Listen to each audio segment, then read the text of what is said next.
2 വർഷം മുന്നേ ഉണ്ടല്ലോ എൻ്റെ ശരീരം കണ്ട ആൾക്കാർ ചോദിക്കായിരുന്നു കേട്ടോ, നീ ഡെയിലി ജിമ്മിൽ പോവോ, ഡെയിലി ഡയറ്റ് എടുക്കുമോ, എങ്ങനെ നീ ഈ ശരീരം മെയിൻറ്റെയിൻ ചെയ്യുന്നതെന്ന്. അതെ, ഡിസിപ്ലിൻ ഉണ്ടായിരുന്നു, വർക്കൗട്ട് സ്കിപ്പ് ചെയ്യാതെ ജിമ്മിൽ പോവുമായിരുന്നു, മിററിൽ നോക്കുമ്പോൾ കോൺഫിഡൻസ് ഉണ്ടായിരുന്നു. പിന്നെ എന്ത് പറ്റി? Families, my name is Anu. എല്ലാവരും ഹാപ്പി ആയിട്ട് സേഫ് ആയിട്ടിരിക്കുന്നു വിചാരിക്കുന്നു. അപ്പോൾ welcome to my new mini vlog.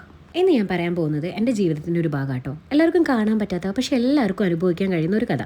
ഒരു കാലത്ത് എൻ്റെ ബോഡി വെയിറ്റ് എന്ന് പറഞ്ഞത് 60 kg ആയിരുന്നു. അന്ന് അത്യാവശ്യം ലൈഫ് ബാലൻസ് ആയിട്ടും കറക്റ്റായിട്ടുള്ള ആഹാരം, കറക്റ്റായിട്ടുള്ള വർക്കൗട്ടും കറക്റ്റായിട്ടുള്ള ഡയറ്റും മെയിൻറ്റെയിൻ ചെയ്തു പോകുന്നൊരു കാലഘട്ടം.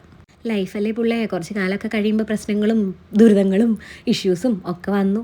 അങ്ങനെ എന്നെ വേട്ടയാടിയ ഒരു മെയിൻ വില്ലൻ എന്ന് പറയാം സ്ട്രെസ് ഈറ്റിംഗ്.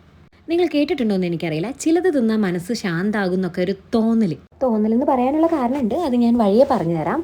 അപ്പോൾ ലൈഫിൽ കുറേ പ്രധാനപ്പെട്ട കുറേ ഇഷ്യൂസും കാര്യങ്ങളും വന്നു. ഒറ്റയ്ക്കായി, ആകെ ജോലിയുടെ സ്ട്രെസ്സ്, കുറേ പ്രശ്നങ്ങൾ എന്നെ വേട്ടയാടി. ആകെ ഞാൻ 2 വർഷം മുന്നേ ഭയങ്കര ഡൗൺ ആയിപ്പോയ ഒരു നിമിഷം വന്നത്. സത്യം പറഞ്ഞാൽ സ്വന്തം വീടും നാടും ഒക്കെ വിട്ടു നിൽക്കുമ്പോൾ നമുക്ക് ചിലർക്ക് ഒരു ഇമോഷണൽ കണക്ഷൻ കിട്ടാൻ ചിലർ ഫുഡിലേക്ക് അഭയം പ്രാപിക്കുക എന്നൊക്കെ കേട്ടിട്ടില്ലേ? അതുപോലെ ഒരു അവസ്ഥ കേട്ടോ എനിക്കും കിട്ടിയത്. പക്ഷേ അതിൻ്റെ ഭീകരത മനസ്സിലാക്കാൻ ഞാൻ കുറേ ലേറ്റ് ആയി പോയിട്ടോ. സമയം കാലം നോക്കാതെ വാരി വലിച്ചിട്ടുള്ള കഴിപ്പ്, വിഷമം വരുമ്പോൾ, കരച്ചിൽ വരുമ്പോൾ ഓടിച്ചെന്ന് ഫുഡ് കഴിക്കുക. ഫുഡ് കഴുത്തോളം കഴിച്ചാൽ മാത്രമേ എനിക്കത് റിക്കവർ ആവാൻ പറ്റുള്ളൂ എന്ന് തോന്നി.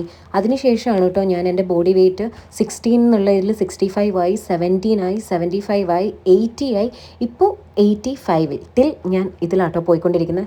സത്യം പറയാലോ, ഒന്ന് മിറർ നോക്കാനും മറ്റുള്ളവരുടെ കൂടെ ഫോട്ടോ പോസ്റ്റ് ചെയ്യാനും ഒക്കെയുള്ള ഒരു കോൺഫിഡൻസ് എൻ്റെ കയ്യിൽ നിന്ന് പോയെന്ന് വേണം പറയാൻ. ഇപ്പോൾ മിററിൽ നോക്കുമ്പോൾ ഞാൻ മുന്നേ ഒരു ഫിറ്റ്നസ് ട്രെയിനറായിട്ട് വർക്ക് ചെയ്ത ആളാണോ എന്ന് പോലും എനിക്ക് പലപ്പോഴും തോന്നിയിട്ടുണ്ട് കേട്ടോ. ഒരു ഫാറ്റ് ബേൺ ആവാനുള്ള ടൈമും ഒരു ബോഡി ട്രാൻസ്ഫോർമേഷൻ ആവാനുള്ള ടൈമും അതിന് എത്ര എഫേർട്ട് വേണമെന്നുള്ളത് എല്ലാ കാര്യങ്ങളും എനിക്ക് നന്നായിട്ട് അറിയാവുന്നതാണ്. എല്ലാം ഒന്ന് കറക്റ്റായി വരാൻ സ്ലോ ആയിരിക്കും, ഹാർഡായിരിക്കും, പക്ഷേ അത് പോസിബിൾ ആയിട്ടുള്ളൊരു കാര്യമാണ്. ഈ ജേണി ഒരു പെർഫെക്റ്റ് ആയിരിക്കും എന്ന് ഞാൻ പറയുന്നില്ല, പക്ഷേ ഇതൊരു റിയൽ ആയിട്ട് മാറ്റാൻ ഞാൻ ശ്രമിക്കുകയാണ് ഇനി മുതൽ. വീഡിയോ കാണുന്ന ആരെങ്കിലും ഈ സ്ട്രെസ് ഈറ്റിങ്ങിലോ വെയിറ്റ് ഗെയിനിങ്ങിലോ എന്തെങ്കിലും നിൽക്കുന്നുണ്ടെങ്കിൽ നിങ്ങളെക്കൊണ്ട് പറ്റാത്തതായിട്ട് ഒന്നുമില്ല കേട്ടോ.